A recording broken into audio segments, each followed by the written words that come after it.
versus participant. Sorry, yes, we will record the session. Thanks, Pooja. Maybe I'll give you a brief details about where these sessions go. So we're creating training materials. That's why we're recording them. If you feel comfortable to be on the screen, please just turn off your camera. But these will be published in on the YouTube MCAA channel to serve as a training material. And the slides of Saffron will also be available. And we will develop an AI summary also of this training, just to offer people summaries of this topic. So just to go back, today we're going to be looking at, well, what is the line between subject versus participant in the field of participatory sciences?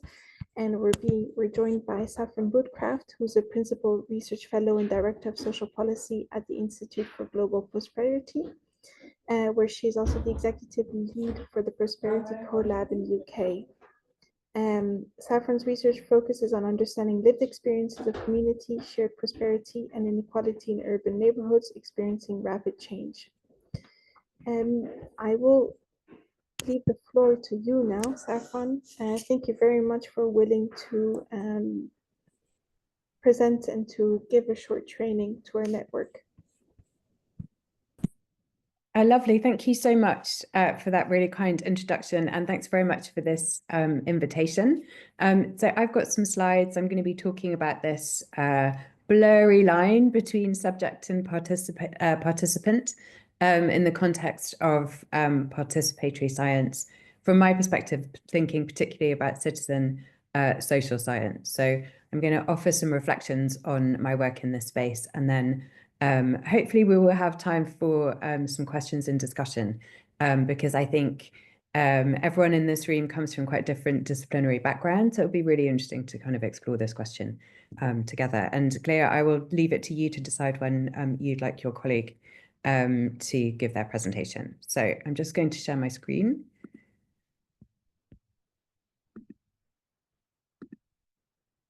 Which I hope you can all see. Yep. Okay. Yeah, great. So I'm just going to say a little bit more about my background before we start, because I think that might help illuminate some of the comments that I'm then going to make about kind of participation and collaboration. So I'm a social scientist. I'm an anthropologist by training. I've worked at UCL for the last decade on work that is about involving community members through citizen science in the process of developing research, which is to inform policy as well as to develop kind of grounded theory and new empirical insights on the relationship between transformations in the built environment, primarily through urban regeneration as a form of urban policy, and prosperity. Before that, I worked in an independent research institute in the UK called the Young Foundation, which some of you might be familiar with, that had, again, placed a very strong emphasis on community empowerment through collaborative and participatory research, with the emphasis on bringing lived experience into policymaking processes. So I bring all of that kind of history of focused on participation and inclusion to the work I do at ECL, and therefore to the kind of comments that I'm going to be making this morning. So as Claire said, one of the things I do at UCL is lead UCL's new Citizen Science Academy, which was officially launched in 2023, but has been in development at UCL with a wide range of colleagues across faculties and different disciplines, including my colleague Mookie Heclo, who's here in the room today, I think, to think about what citizen science can do to empower local communities by giving them the research skills and training to take the lead on research for local social action and to inform policy, as well as working in partnership with academics to then feed that empirical data and those insights back into the way that we think about citizen science as a methodology, and we think about citizen science in terms of kind of collecting data that can contribute to scientific questions. So the Citizen Science Academy at UCL is kind of an extension of the work that UCL has been doing on citizen science for a very long time, both in terms of the research carried out by academics, but also the teaching offer.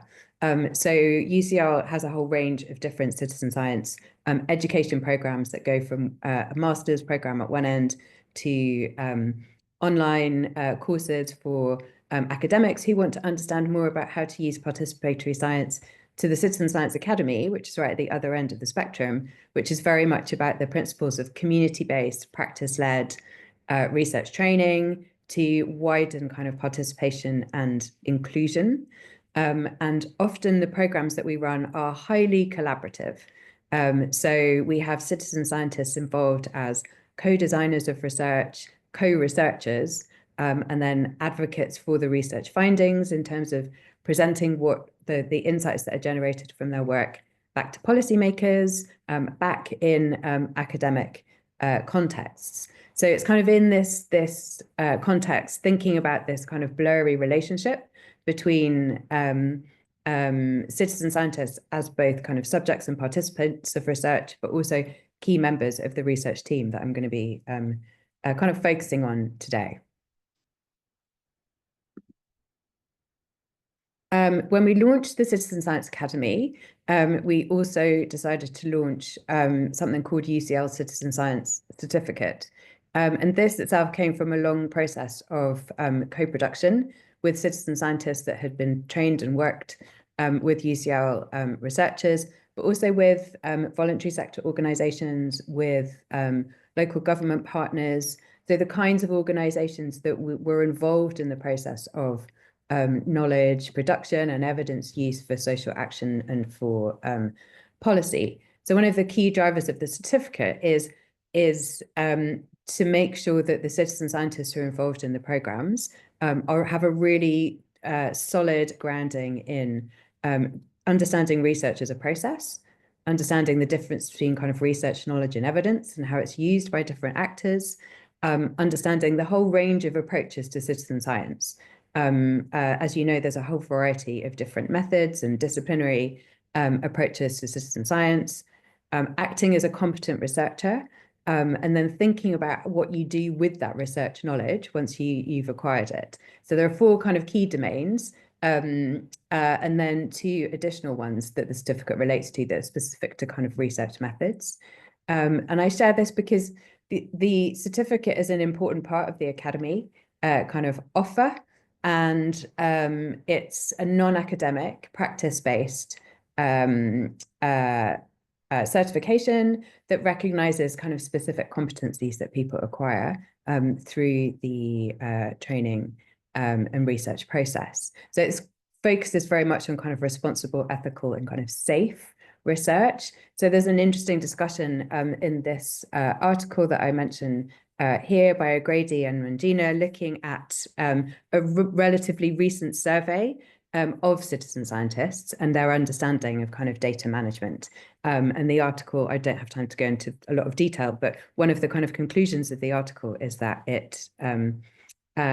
citizen science training needs to place more emphasis on kind of responsible research and making sure that citizen scientists have this kind of fully rounded understanding of the work that they're doing. So just kind of like flagging that up as something that the academy and the certificate is speaking to. Just lost my, there it is. So that's just a bit of context to the kind of the work that I'm doing and where I'm coming from. So thinking a bit about this question then of kind of the relationship or the blurry line between subject, participant, and collaborator in participatory science. So citizen science, as you will all know, is about the active participation of the public in scientific research. Estimates vary depending on which article you read, but less than 20% of citizen science projects are in the social sciences and the humanities generally. So the majority of citizen science projects come from the natural sciences and the life sciences, according to the literature that is looking at the spread of projects. I say estimates vary. It depends what kind of source article you look at. But it's not necessarily that citizen science isn't kind of understood and represented in the social sciences and humanities. There's a couple of different reasons why it might not be quite so visible. And I think this starts to speak to this kind of blurry line between the role of citizens in participatory sciences and the language around that is used around kind of methods and research. So there's a very long tradition of community-based and collaborative and participatory action research in the social sciences and humanities. So a lot of the researchers that I speak to in anthropology and kind of similar disciplines don't always explicitly use the language of citizen science, but they would be kind of bringing principles into their research, bringing relationships with citizens, particular kind of community groups into their research, thinking about co-production and collaboration in ways that you could recognize as citizen science. So one of the reasons that it's not so visible potentially in the literature is that people are using different terminology. Like participatory action research or participatory science. Sometimes the term citizen is problematic in itself because people are dealing with groups of people who don't have kind of citizenship rights. So there's these kind of questions around language and visibility. Also, what we tend to see is that in the social sciences and humanities, citizen science type projects are interdisciplinary. So we have a kind of empirical data and reflections on methodology, potentially being slightly obscured if projects are focused on, say, health and being published in kind of health journals. They might take the lead, whereas the citizen scientist work that is being done by social scientists might be kind of hidden in methodology kind of papers. But there's a couple of different reasons, basically, why it might be less visible. So when I talk about the work that I'm doing in kind of participatory science, I tend to use the term citizen social science. And I've just put this slide here to talk about how the language around citizen science has kind of evolved and emerged in literature since the late 80s. So kind of like starting with the first appearance of the language citizen science in MIT Review in the context of work that is about kind of crowdsourcing and kind of large scale data collection where citizen scientists are playing a role as kind of data collectors. And then as we kind of get to 2014, we can see the term citizen social science starts to emerge in the literature. And this is starting to talk about a slightly different role for citizens and slightly different projects. So bringing kind of broader social and sociocultural and socioeconomic kind of research questions into to the fore, thinking slightly differently about the role of citizen scientists in these projects. So starting to collect data about potentially social issues that are reflecting the individuals who are involved in the research process, starting to think about collecting data on kind of sociological concerns that are about place or a particular kind of public service. And then, moving on through that period, thinking about specifically about bringing social kind of policy and social action into this space as well. And we can see in the kind of arrow at the top the way that the role of citizen scientists in these projects kind of moves from being data collectors and censors to thinking about participatory science and collaborative research around kind of social issues, to then locally driven collaboration, which is what I'm going to talk about in a bit more detail in a moment.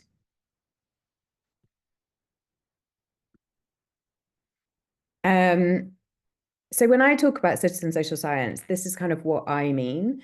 And I hesitate to offer a kind of very tightly defined kind of explanation of what citizen social science is.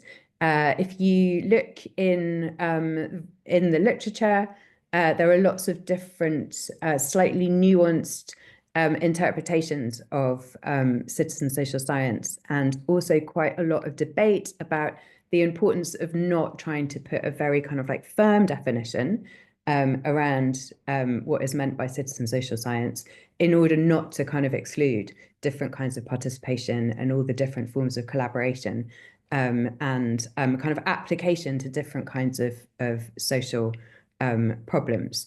But when I talk about it in the context of the work that I do and in the context of the Citizen Science Academy, what I mean is work that involves the public in research that's focused on complex social questions, so social questions that affect, that are about human behavior or kind of how societies are organized, and that probably cut across a range of different disciplines.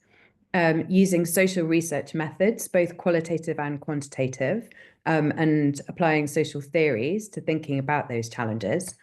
Work that is contributing new knowledge to social science, but also to social policy, and providing a kind of element of empowerment in working with individuals and communities to give them and support them in the production of knowledge that will enable them to kind of take the lead on local social action.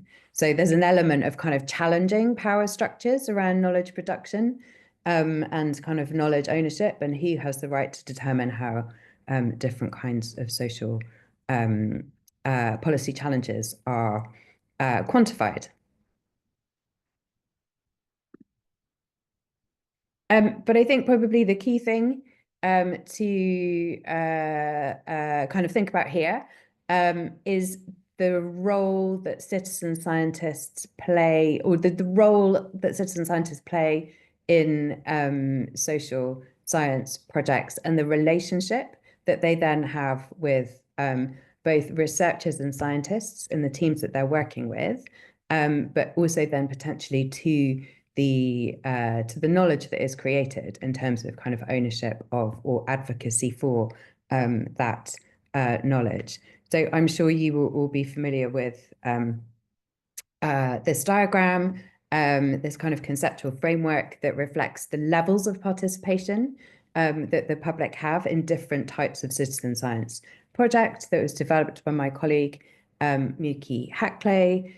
So going through these different levels of participation, where citizens are collecting data, potentially doing basic interpretation, getting to kind of level 3 and 4, which is more where my work is situated, where citizen scientists are actively involved in defining problems, thinking about research questions, being kind of situated in the research team, working alongside academics or clinicians, and in the context of my work, also policymakers. So to have quite a different role in terms of the place they have in the research team. And then, thinking about moving beyond that to actively being involved in interpretation and data analysis, and then kind of presentation of that work to policymakers, participating in the kind of co-production of solutions and interventions that are responding to research findings as well. And then I think this is where you get into a really interesting blurring or potential blurring of the relationship between subject/participant and co-researcher and collaborator. So if I take a couple of the projects that I've been working on recently in East London, we have a group of citizen social scientists. So these are residents in particular communities where we're doing place-based research about the impacts of urban regeneration. So they are working with the research team to kind of shape the questions and the way that we carry out the research. And they are kind of on the team as experts, kind of experts in the lived experience of these places. So they are bringing both their own individual experience, and some of them in the data they're collecting and the methods they're using are using some kind of like auto-ethnographic data collection methods. So they're talking directly about their own experience, as well as then doing their own research to collect more data on the same topic from their neighbours, family members in the area, local community organisations who are involved in these processes. So they're playing a number of different roles as both kind of subject, participant, co-researcher, but then working closely with us as well to interpret the findings and then be involved in the co-production or the presentation of that work back to policymakers and the co-production of policy interventions that are emerging from that research.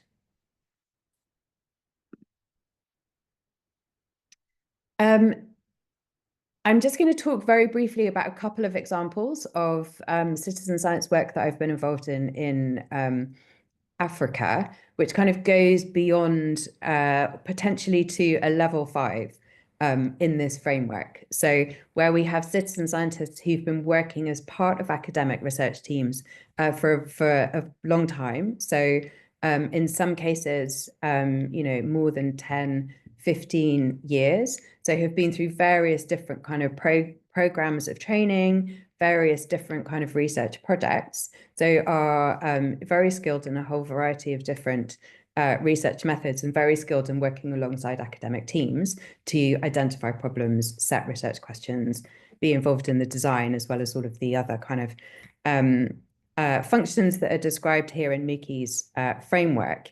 But now they are taking the lead on a whole set of different kinds of interventions. So it puts them in a slightly different position. So having been through all of this training and data collection, I'm working with a team in Tanzania, in Dar es Salaam, which is a big urban center in Tanzania. And we have been working together for a number of years to go through a process of qualitatively examining what prosperity means in the context of urban settlements, then collecting quantitative survey data, collectively constructing an index to kind of report on how people are experiencing and kind of like faring in this context. And then on the basis of that index data, have identified 3 areas for action where they are now taking the lead on bringing together entrepreneurs to think about interventions around kind of clean water, clean energy, and sanitation. So this raises a really interesting question, I think, about whether this is still citizen science. How do we categorize and kind of think about this relationship? Because they are still involved in that process of co-producing knowledge, collecting new data, interpreting the knowledge, kind of evaluating and triangulating what is going on, but are now also involved in this kind of next stage of interventions and direct action, which raises really interesting questions then about this kind of subject participant collaborator dynamic, because they are residents in the places that we're carrying out the research, people who will potentially be beneficiaries of any of these improvements, as well as the individuals that are driving them forward. And then just a final example, I work with a team of citizen scientists in Kenya, and you can see some of them in this photograph here, with my colleague Henrietta Moore, who's been working with citizen scientists in this particular area of Kenya for kind of over 40 years. So this is one of the longest standing teams that we have, so very, very experienced. And they are now leading a whole series of new work on regenerative agriculture. which involves scientific research on carbon capture and decarbonization, as well as kind of research for social action, and interventions that are about kind of food security and regenerative agriculture that involve them kind of taking that evidence and responding to it in very practical ways, but then carrying out more research about what the interventions are then doing for livelihood security and for the quality of food and kind of agricultural environments in the neighborhoods where they're working. So I just wanted to kind of leave it there and say, these are some reflections. This is how I think about citizen social science.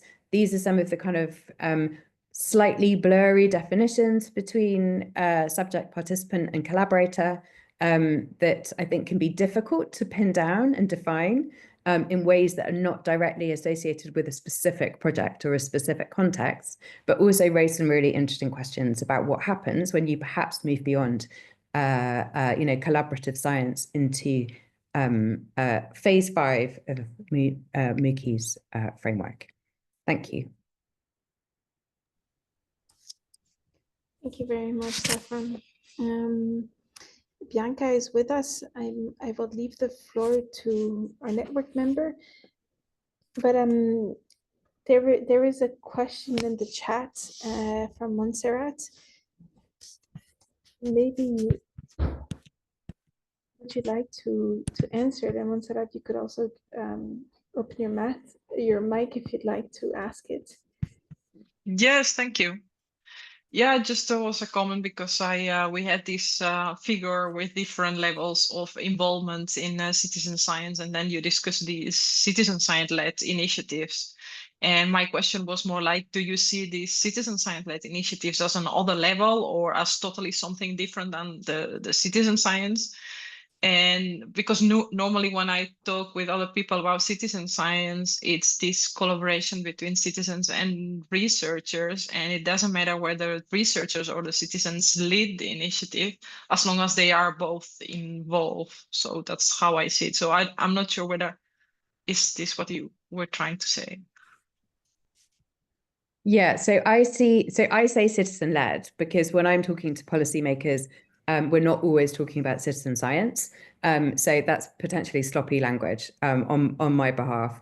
But so yes, I see citizen-led as forms of citizen science, but it can also be other forms of activity as well. So it could be kind of direct social action in a neighborhood, but in the context of citizen science, yes. So citizen science that involves citizens setting questions, taking the lead, whether that's on data collection or kind of advocating for the findings that come out. So, yeah. Okay, thank you. Thank you very much. Is there any other questions at the moment?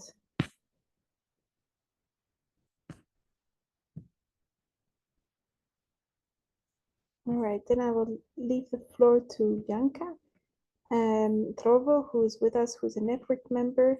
Who will be presenting her work today entitled The Case of Participatory Research in Decentralized Science. And she's an independent researcher in meta science and co-initiator of the Decentralized Science movement, previously PhD researcher in cognitive neuroscience at the French Atomic Commission at Saclay, Paris. Bianca, please, I think you can share your screen, if I'm not mistaken. It would be great to have, I'm not sure how long your presentation is, but maybe. Yeah, so thank you very much for having me this morning. I prepared everything a bit last minute, so I didn't rehearse the presentation. I will try to make it around the time, 5 minutes, 10 minutes. Okay, great. And then we'll open the floor once more to questions. So please, if you have any more questions that come up for Saffron or for Bianca, please leave them in the chat. So ok, partager, ok.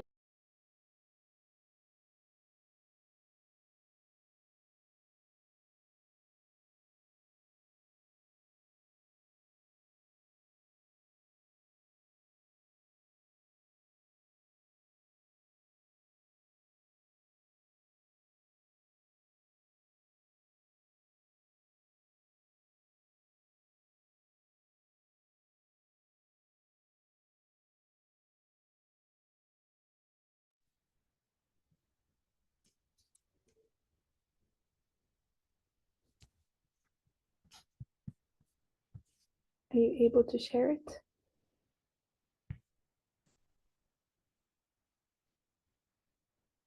I can't hear you. You're muted. Can you see my screen No, now? no. Now? Yes, it's still black. It says votre partage d'écran est en pause. It's on pause. C'est en pause. Should I close? No, wait, let's give it a moment. Maybe if you refresh your presentation.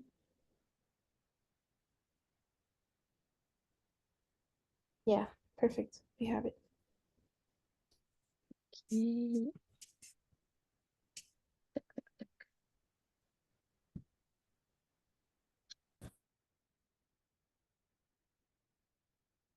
I don't see it on my own screen, but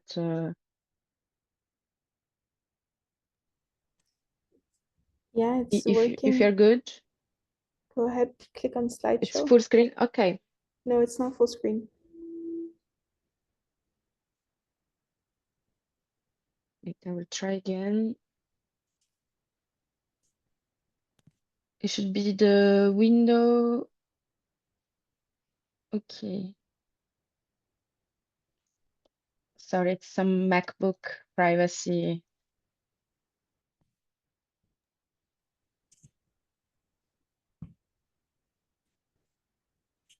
Yeah, it's working. Now it's Go for working? it. Yeah. Yeah, so actually, thanks for the introduction.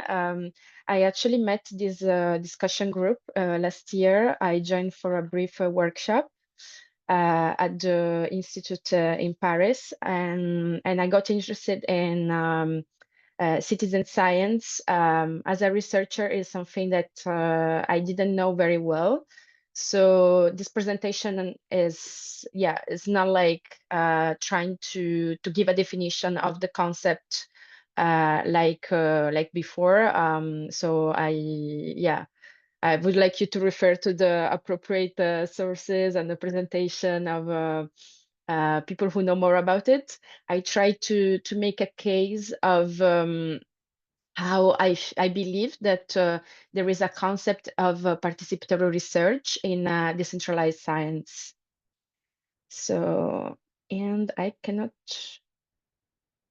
can I move from the slides? I have something is happening.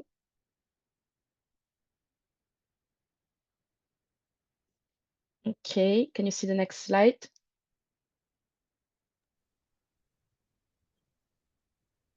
Black. Black, okay. Yeah. Maybe should I, now it's okay? Yeah, go ahead.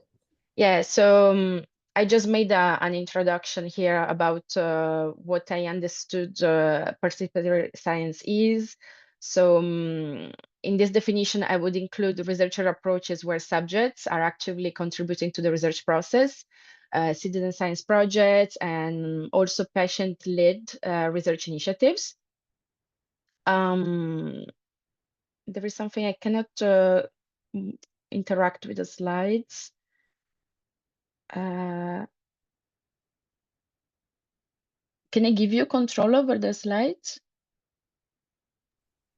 I don't think if you haven't shared them with me.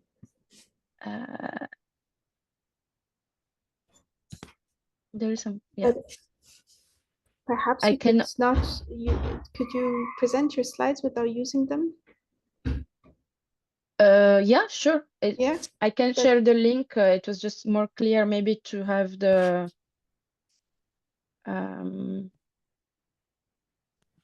it might be easier to just have a brief discussion in your yeah, presentation. yeah, sure. It will be even shorter and then I can share the slides.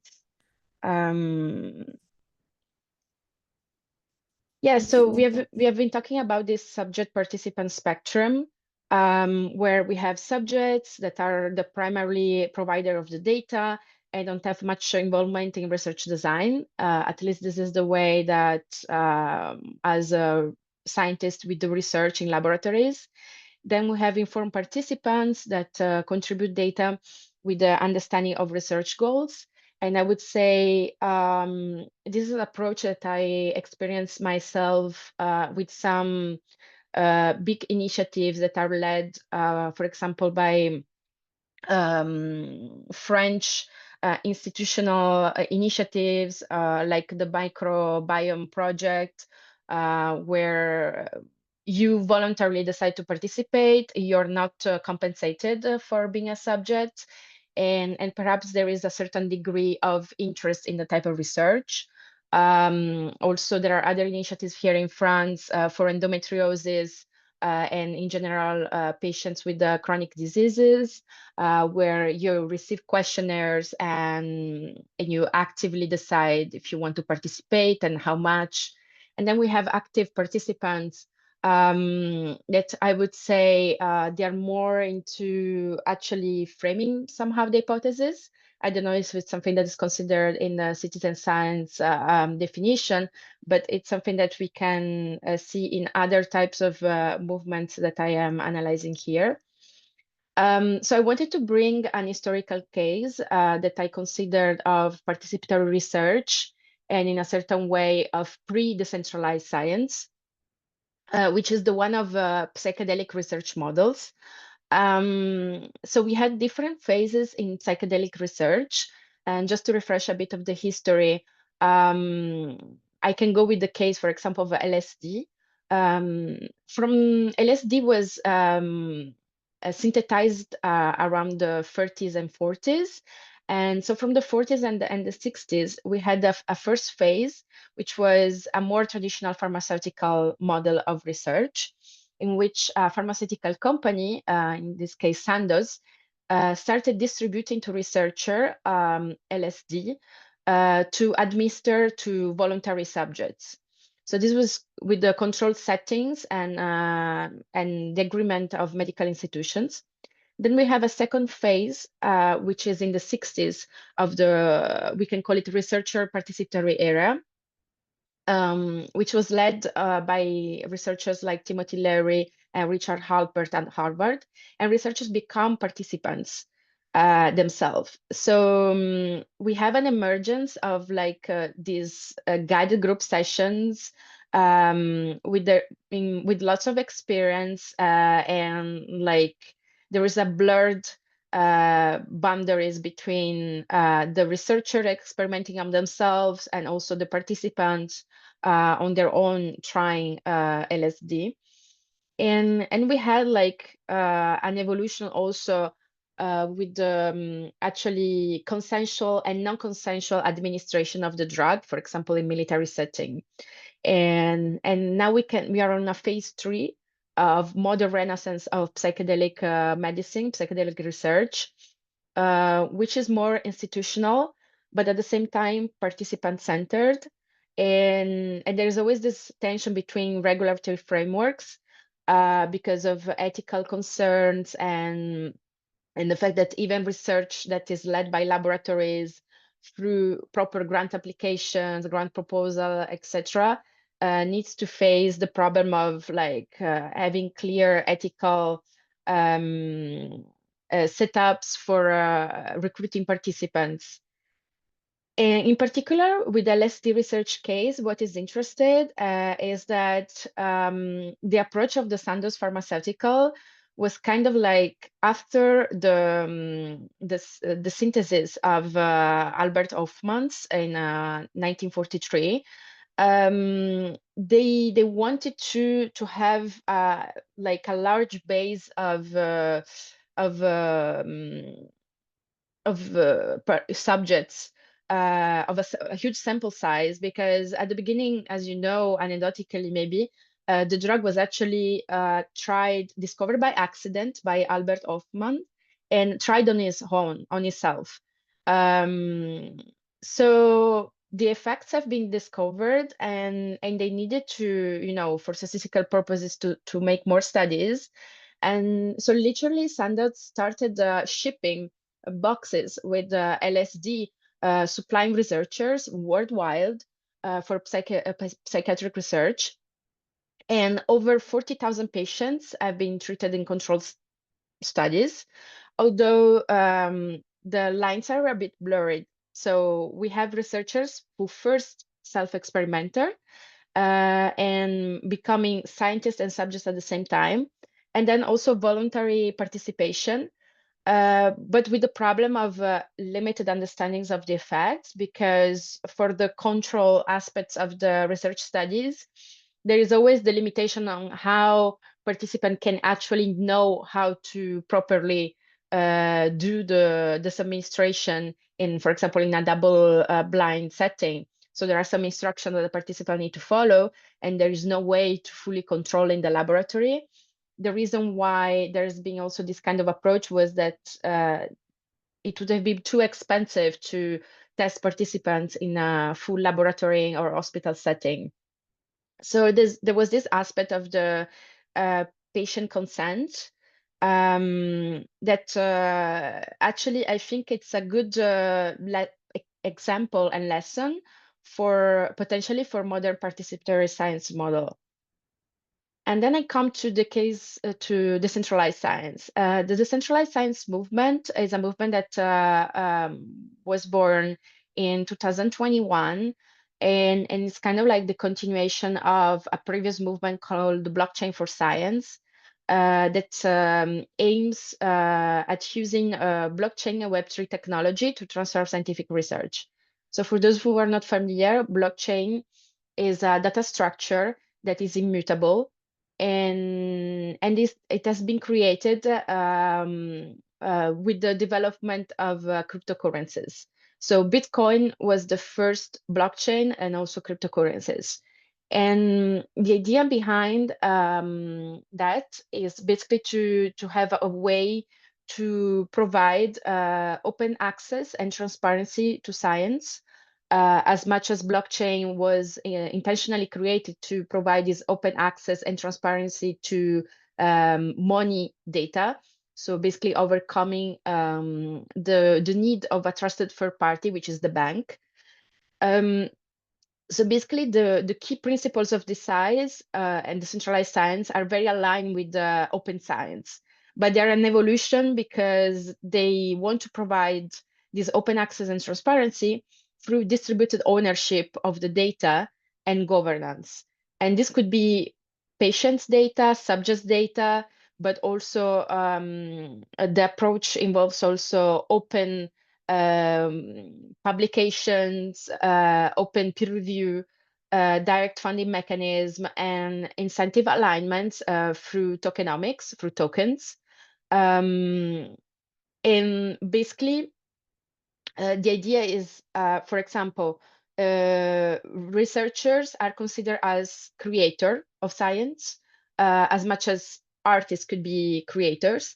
And by eliminating the intermediary of scientific journals, for example, you can have all the research economy around the researchers themselves rather than around the journals. Also, you can have monetary incentives for people who participate to and contribute to science, from scientific couriers and also like to patients who can actually control their data, because in the blockchain, when you share your data, you immediately have full ownership of the data. So basically, no one can control the data. From a financial perspective, it means that when you have money on the blockchain in the form of cryptocurrency, there is no one who can recover this money if you lose access to your wallet. But at the same time, there is no one who actually is profiting from your money or can, let's say, close your bank account. So from a scientific perspective, the interest aspects would be, for example, that peer review could be immediately rewarded to scientists and created in a more community-led approach, such as, for example, leveraging already existing preprint servers, public shared feedbacks, without having to pass through all the process of publication on a scientific journal for submission, then waiting for the journal to contact other researchers that are going to do the work for free. So in a way, decentralized science amplifies the participatory science potential.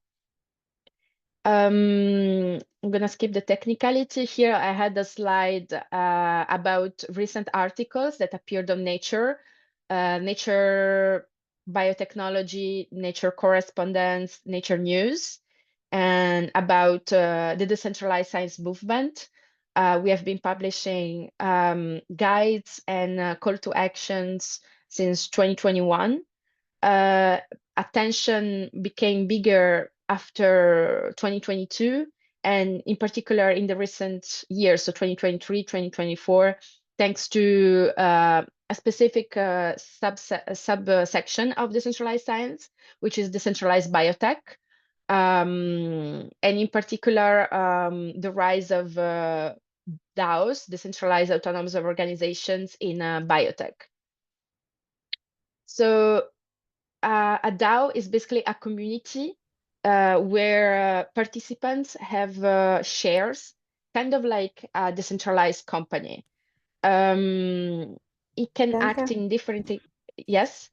Thank you very much. I would like to give some time for questions in the chat.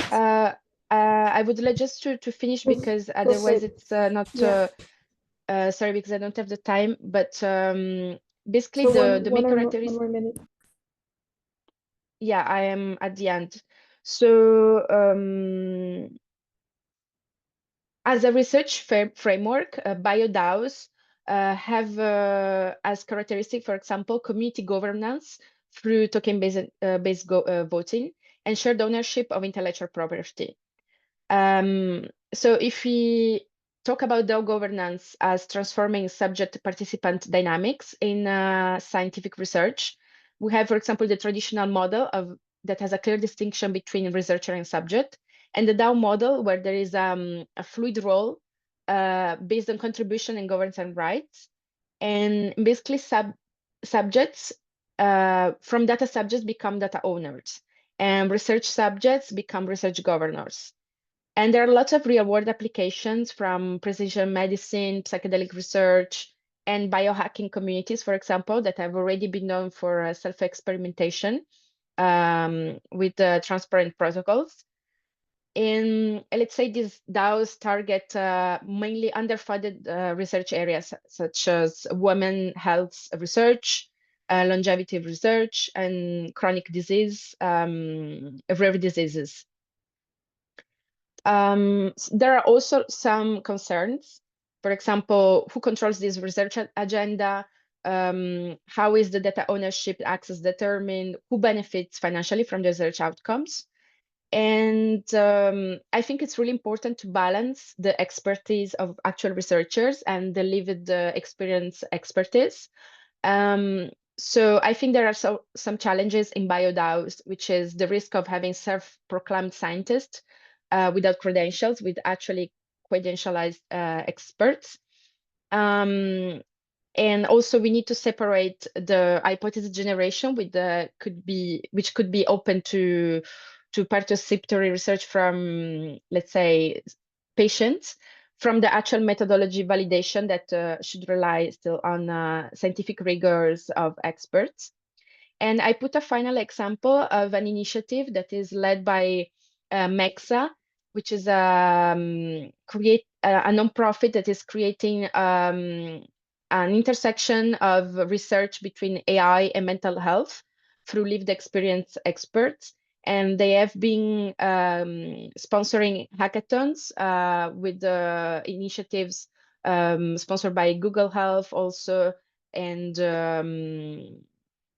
research groups in London. And yeah, so this is a clear example of how it's possible to have participatory research with academic researchers and patients' contribution.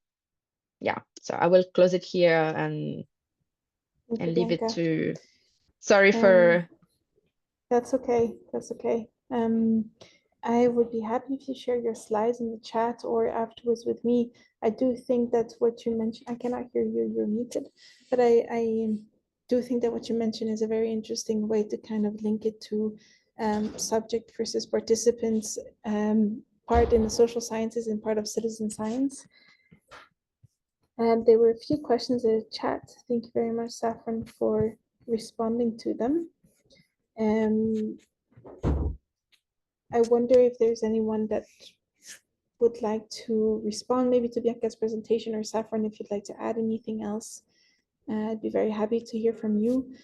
We received many questions beforehand in the registered form, so this is also where I could take a question or two, but we don't have much time left, so happy to just open the floor.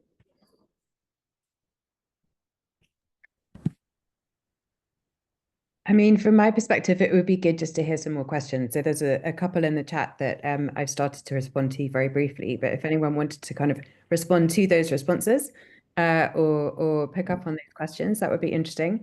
I mean, I do think a lot of this is a lot of these definitions and kind of terminologies are dependent on the specific research question and the configuration of expertise that is needed to investigate a problem. So you know, I very much appreciate what Bianca was saying about, you know, how we define scientific expertise. So in the context of the work that I do, where lived experience plays a much more significant role than, say, in clinical research, that then those forms of knowledge are, you know, valid and policy relevant and suitable to be put forward as a kind of set of mixed methods or mixed kind of data evidence, perhaps in a way that it might not be so in the kind of medical sciences. I think the line is still blurred in relation to what is really a subject and what is a participant. And there was a lot of questions we received from registered participants asking, yeah, what's especially in the field of biomedical research, right? And do you feel like there is a one time that you can clearly say, okay, no, this is not a participant in your research, but it's a subject, and maybe this is also a question to you, Bianca, but or is that line always blurry? And in the field of the medical science field? I mean, I don't work in medical science, but I think the opening kind of statement that Bianca made about you know, subjects being seen as people who are passive in the research process. So we are looking at you know, people who have a chronic disease and their experience without involving them potentially, or without we might look at you know, clinical data, but we might not look at that alongside kind of lived experience data, or invite them to reflect on or participate at any point in the collection and interpretation and publication of that data. That for me is a kind of clear example. You have a subject over here who's passive compared to, say, you know, a group of citizen scientists who might be working. You might have a group of scientists working with clinical data. You might have a group of citizen social scientists who are involved in discussing the kind of lived experience of being a service user or somebody living with a chronic condition, and they're participating. I would say they're participating and potentially collaborating in that research in a very different way. So I think the relationship, you know, the role of the citizen in the research that is being undertaken, and the degree to which they have kind of agency or voice or you know, influence over what happens to the data and the way it's presented is a kind of useful boundary for me. Yeah, I know there's Maya, who's also well, she works directly in the field of medicine and in citizen science, so maybe she would have something to add to it. We do have 1 minute, well, it's time. I'm not sure how. So could I ask one question? Because Sure. I'm very much in that field. So I work at the Donnes Institute where we do research into the brain, cognition, and behavior. So our subjects, participants are always people, or in most cases people. And I've been looking a lot at, okay, how can we make some of the research that we do in public settings, how can we make those citizen science? But am I correct for like understanding that you're like, okay, if those people are involved in, let's say, not the data collection, so we have people always involved in data collection, right? Because that's our subject as humans.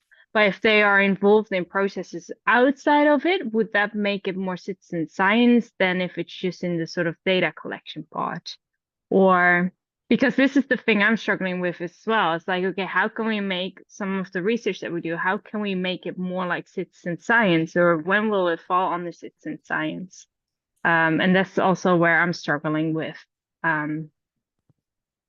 Yeah.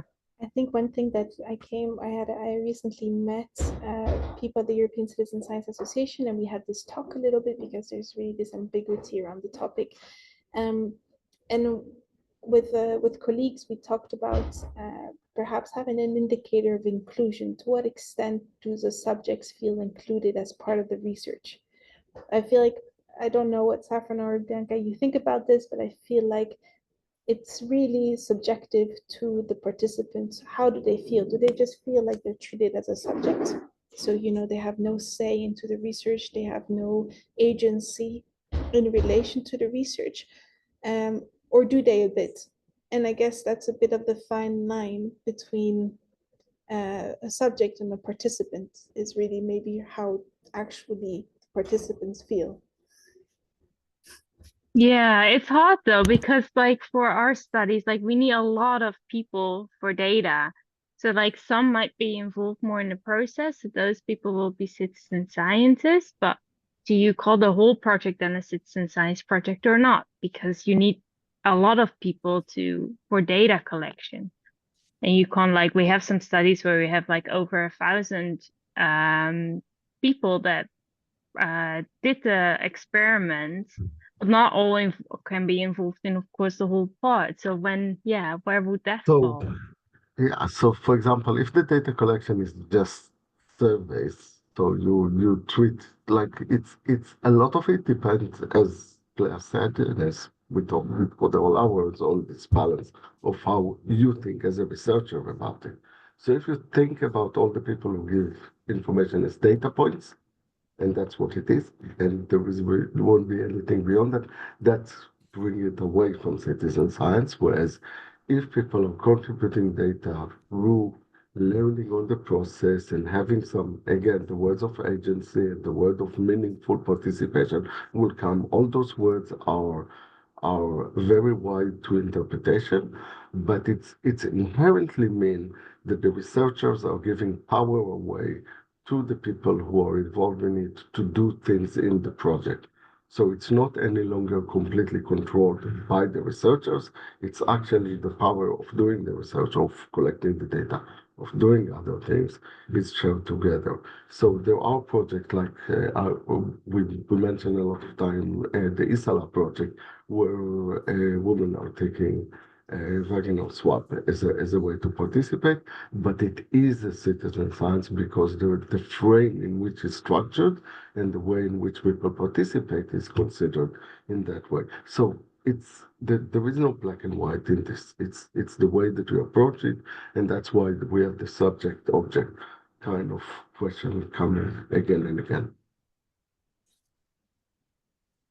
Yeah, I think ISALA is a good example because they collect data from many different people, but then they try to transfer their information back in a really good way. So I think you can consider that citizen science.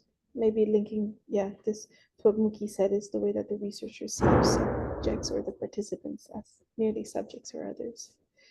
Thank you very much to both Saffron, to Bianca, for coming on board. Sorry if it was messy. Thank you for your slides. Thank you for your participation and the questions in the chat. We'll have another training. I don't have it I think in a month and a half's time. But if you're part of the network, you should soon receive also a calendar with our trainings, and we'll keep you updated. So thank you very much, and I wish you a good day. Thank you. Bye.